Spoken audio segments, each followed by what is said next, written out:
কেন আল্লাহ এই পৃথিবী সৃষ্টি করেছেন? কখনো কি ভেবেছেন এই বিশাল পৃথিবী, আকাশ, নদী, পাহাড় সবকিছুই কেন সৃষ্টি হয়েছে? আল্লাহ এই পৃথিবী সৃষ্টি করেছেন শুধু বিনোদনের জন্য না, এর পেছনে আছে গভীর এক উদ্দেশ্য। প্রথমত, এটি একটি পরীক্ষা। এই দুনিয়া হচ্ছে পরীক্ষার জায়গা।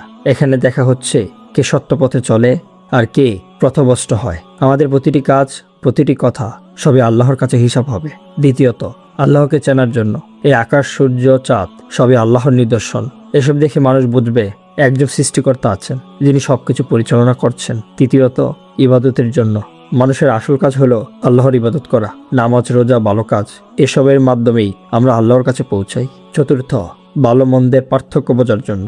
এই দুনিয়ায় আমরা স্বাধীন, কিন্তু এই স্বাধীনতার মধ্যে লুকিয়ে আছে পরীক্ষা। ভালো করলে পুরস্কার, আর খারাপ করলে শাস্তি, আর চূড়ান্ত বিচার হবে আখিরাতে। শেষ কথা, এই পৃথিবী স্থায়ী নয়, এটা শুধু সাময়িক এক যাত্রা।